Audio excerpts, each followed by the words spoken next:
क्या आपने कभी सोचा है, एक ऐसा स्थान जहाँ स्वयं भगवान शिव विराजमान हो, जहाँ की मिट्टी में चमत्कार बसते हो और जहाँ जाने से हर मनोकामना पूरी हो जाती हो। आज हम बात करेंगे वैद्यनाथ धाम की, जिसे लोग बाबा बैजनाथ धाम के नाम से जानते हैं। लेकिन इस मंदिर की कहानी सिर्फ भक्ति की नहीं है। इसमें छुपा है अहंकार, तपस्या और भगवान शिव की लीला का रहस्य। बहुत समय पहले एक अत्यंत शक्तिशाली और घमंडी राजा था। नाम था रावण। रावण केवल लंका का राजा ही नहीं था, वो एक महान विद्वान और शिव भक्त भी था। लेकिन उसकी भक्ति में एक कमी थी, उसमें अहंकार बहुत ज्यादा था। रावण ने सोचा, अगर मुझे पूरे संसार में सबसे शक्तिशाली बनना है तो मुझे स्वयं भगवान शिव को लंका ले जाना होगा। और बस उसने शुरू की कठोर तपस्या। तपस्या इतनी भयानक थी कि उसने एक एक करके अपने सिर भगवान शिव को अर्पित करने शुरू कर दिए। एक सिर, फिर दूसरा सिर, फिर तीसरा सिर, और देखते ही देखते उसने 9 सिर काटकर चढ़ा दिए। जब वह अपना 10वां सिर काटने ही वाला था, तभी अचानक प्रकट हुए भगवान शिव। भगवान शिव जी ने कहा, रावण, तुम्हारी भक्ति से मैं प्रसन्न हूँ, मांगो क्या चाहते हो। रावण बोला, प्रभु, मैं आपको अपने साथ लंका ले जाना चाहता हूँ। ये सुनकर शिव जी मुस्कुराए, लेकिन उन्हें पता था कि अगर वे लंका चले गए तो संसार का संतुलन बिगड़ जाएगा। फिर भी शिव जी ने रावण को एक शिवलिंग दिया और कहा, इसे लंका ले जाओ, लेकिन ध्यान रखना, रास्ते में इसे कहीं जमीन पर मत रखना, वरना ये वहीं स्थापित हो जाएगा। और यहीं से शुरू होती है एक ऐसी यात्रा जो बदल देगी इतिहास, और जन्म होगा बैजनाथ धाम की पवित्र भूमि का। रावण उस शिवलिंग को लेकर लंका की ओर निकल पड़ा। उसके कदम तेज थे, मन में जीत का घमंड भी था। उसे पूरा विश्वास था, अब मुझे कोई नहीं रोक सकता। लेकिन देवताओं की चिंता बढ़ने लगी। अगर शिवलिंग लंका पहुंच गया तो रावण को कोई नहीं हरा पाएगा और संसार में अधर्म फैल जाएगा। तब सभी देवता पहुंचे भगवान विष्णु के पास। देवताओं ने विनती की, प्रभु कुछ कीजिए, वरना संतुलन बिगड़ जाएगा। तब भगवान विष्णु मुस्कुराए और बोले, अब समय है एक लीला का। उसी समय विष्णु जी ने वरुण देव को आदेश दिया, रावण के शरीर में प्रवेश करो, ताकि उसे अत्यधिक प्यास और मूत्र त्याग की इच्छा हो।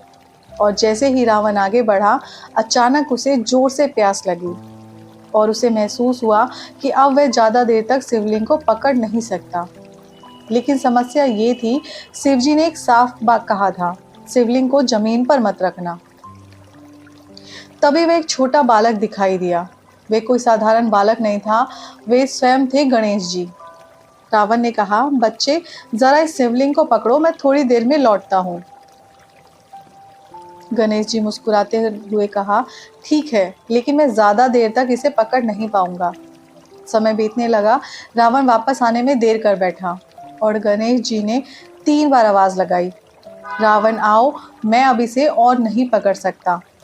लेकिन जब रावण नहीं आया तो गणेश जी ने उसे शिवलिंग को जमीन पर रख दिया।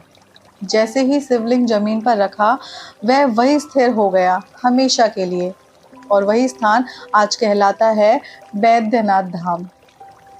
जब रावण वापस आया, उसने पूरी ताकत लगा दी, लेकिन शिवलिंग को नहीं हिला पाया।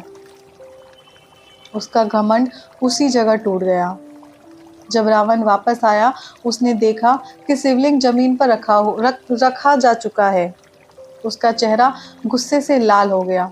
रावण ने पूरी ताकत लगा दी। उसने शिवलिंग को उठाने की कोशिश की, खींचा धक्का किया, पूरी शक्ति लगा दी, लेकिन शिवलिंग एक भी इंच नहीं हिला। उस समय पहली बार रावण को महसूस हुआ कि भगवान शिव की इच्छा के आगे कोई कुछ नहीं कर सकता।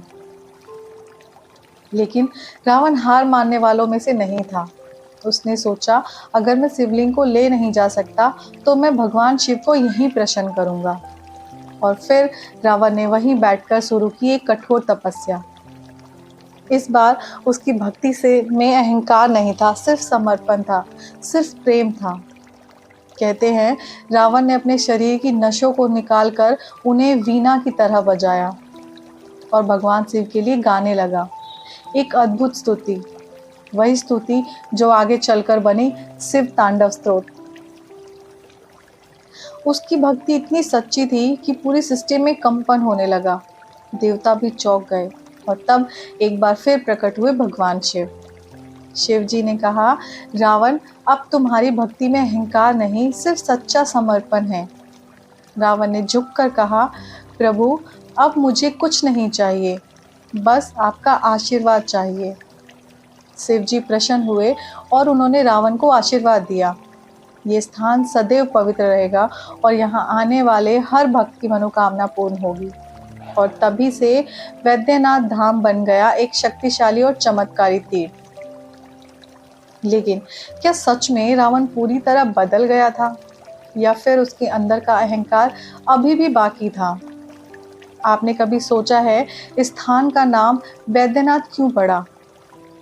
वैद्य यानी डॉक्टर और नाथ यानी भगवान। तो क्या भगवान शिव ने यहाँ किसी का इलाज किया था? असली रहस्य यही छुपा है। जब रावण ने अपने सिर भगवान शिव को अर्पित किए थे, तब उसका शरीर बुरी तरह घायल हो गया था। उसका पूरा शरीर दर्द से तड़प रहा था, लेकिन फिर भी वह अपनी भक्ति में डूबा रहा। तभी भगवान शिव प्रकट हुए और उन्होंने रावण को जीवन दान दिया। लेकिन इस बार शिवजी सिर्फ भगवान नहीं थे, बल्कि एक वैद्य बन गए। उन्होंने अपने दिव्य स्पर्श से रावण के सारे घाव भर दिए, उसका शरीर पूरी तरह ठीक कर दिया।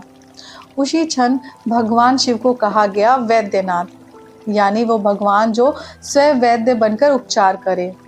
और जिस स्थान पर यह चमत्कार हुआ वही बन गया वैद्यनाथ धाम। तभी से ये मंदिर सिर्फ पूजा का स्थान नहीं, बल्कि एक चमत्कारी शक्ति केंद्र बन गया। कहते हैं जो भी सच्चे मन से यहाँ आता है, उसकी बीमारियाँ, दुख और कष्ट दूर हो जाते हैं।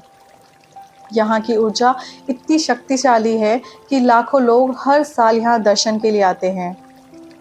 लेकिन क्या सिर्फ रावण ही शक्ति में जुड़ा था, या फिर इस धाम का संबंध और भी बड़े रहस्यों से है? लेकिन इस धाम की शक्ति सिर्फ ये कहानी तक सीमित नहीं है, ये आज भी उतनी ही जीवित है जितनी हजारों साल पहले थी। हर साल लाखों भक्त सैकड़ों किलोमीटर पैदल चलते हैं, सिर्फ एक लक्ष्य के साथ, बाबा बैद्यनाथ को जल अर्पित करना। इस यात्रा को कहा जाता है कांवड़ यात्रा। भक्त गंगा जल लेकर आते हैं और पूरे विश्वास के साथ शिवलिंग पर अर्पित करते हैं। कहते हैं जो भी सच्चे दिल से यहाँ आता है, उसकी हर मनोकामना पूर्ण होती है, चाहे वो स्वस्थ हो, धन हो या जीवन की कोई भी बड़ी समस्या। लेकिन इस कहानी की सबसे बड़ी सीख है, रावण जैसा शक्तिशाली व्यक्ति भी अपने अहंकार की वजह से हार गया, लेकिन जब उसने समर्पण और सच्ची भक्ति अपनाई तो भगवान शिव खुद उसके सामने प्रकट हो गए। यही इस कहानी का सार है। भगवान को पाने के लिए शक्ति नहीं, बल्कि सच्चा दिल और विनम्रता चाहिए। आज भी वैद्यनाथ धाम में हर हर महादेव की गूंज में वही शक्ति, वही चमत्कार और वही आशीर्वाद महसूस होता है। अगर आपकी भी कोई मनोकामना है तो एक बार दिल से हर हर महादेव जरूर कहिए, शायद आपकी पुकार भी बाबा तक पहुंच जाए। जहां आस्था सच्ची हो, वहीं भगवान खुद प्रकट होते हैं। आप देख रहे हैं बियॉन्ड विकिपीडिया। Thank you.